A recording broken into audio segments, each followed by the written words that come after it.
타인을 위한 방 한 칸. 벌집이 너무 좁아. 안드레스 피 안드레우 글. 키마마테 그림. 유아가다 옮김. 고래 이야기. 그러니까 아프지 마라. 사소한 질문이 나에게 가르쳐 준 것.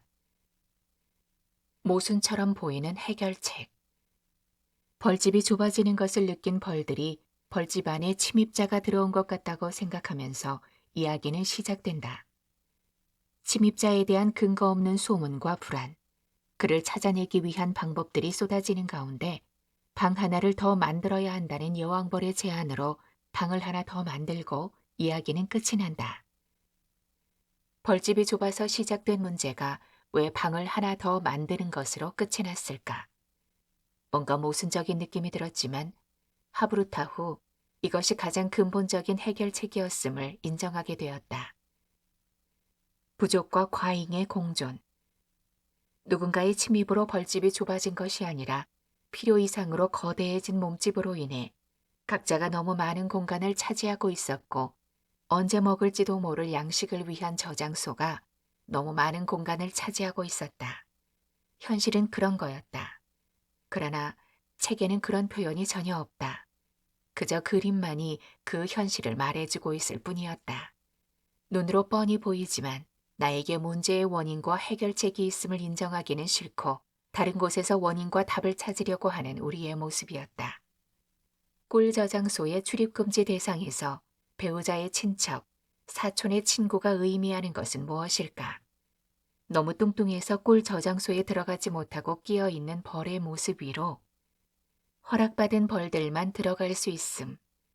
배우자의 친척, 사촌의 친구 및 10일 미만의 벌들은 출입 금지라는 말이 쓰여 있다. 그런데 배우자의 친척, 사촌의 친구는 누구란 말인가? 배우자의 친척, 사촌의 친구는 나와는 직접적인 관계가 없어 보이는 사람들이다. 한 다리 건너고 두 다리를 건너야 한다. 그런데 다르게 생각해보면 나는 배우자의 배우자다.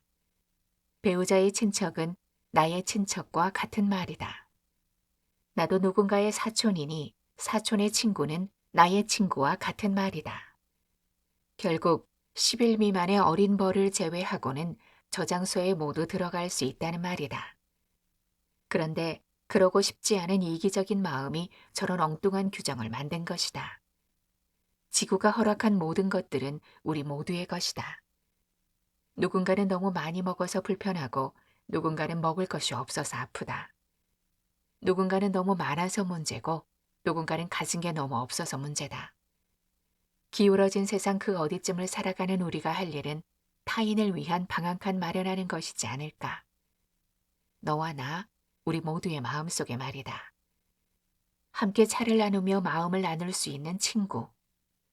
방 한 칸을 더 마련해야 한다고 제안했던 여왕벌의 허리춤에는 모래시계, 나침반, 주전자가 장신구처럼 매달려 있다.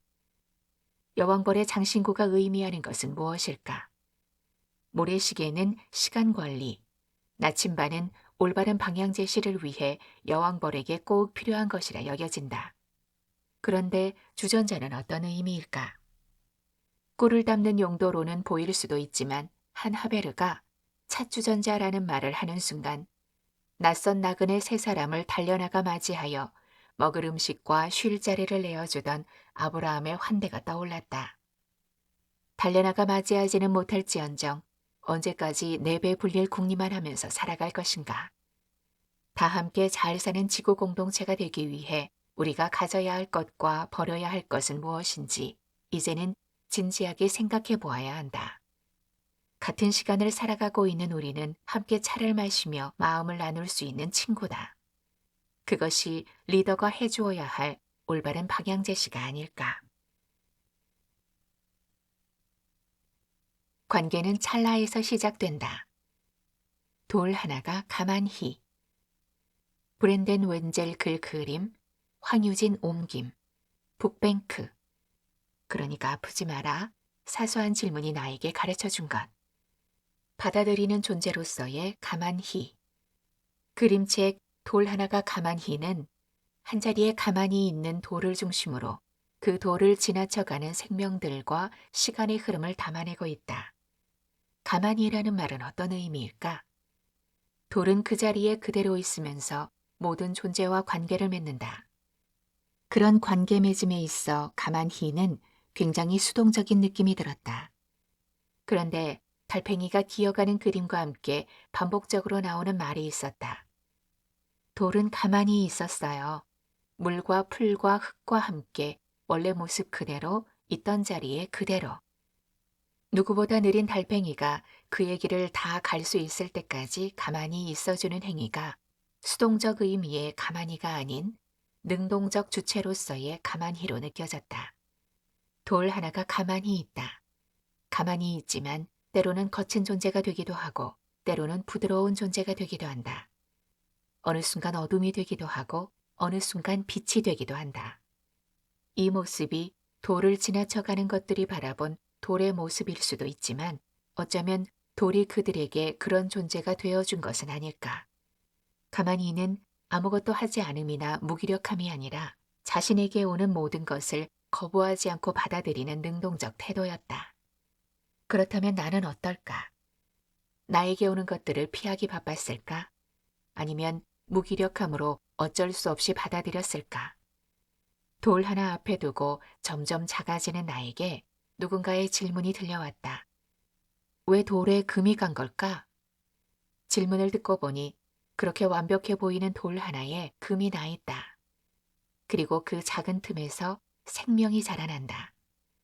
나의 부족하고 불완전한 모습 속에서 새로운 가능성의 싹이 자랄 수 있음을 말해주는 것 같아 조용하고도 깊은 위로가 되어 주었다. 관계는 찰나에서 시작된다. 돌 하나가 가만히 있다. 그러나 결코 돌 하나가 아니었고 자신을 스쳐가는 많은 것들과 함께 많은 일들을 이루었다. 거부하지 않은 관계 속에서 순간과 기억과 영원을 만들었다. 얼마 전 오랜만에 모임을 주선한 일이 있었다. 그런데 몇몇 친구들은 계속 이어갈 만남이 아닌데 이렇게 한번 만나는 게 무슨 의미가 있을까? 라고 말하며 만남을 거부했다. 지속되지 못할 만남이라면 그 순간의 추억과 감정들이 의미 없는 일이 되어버리는 것일까? 고등학교 1학년 때 나는 40명 이상의 친구들에게 생일 선물을 받았다.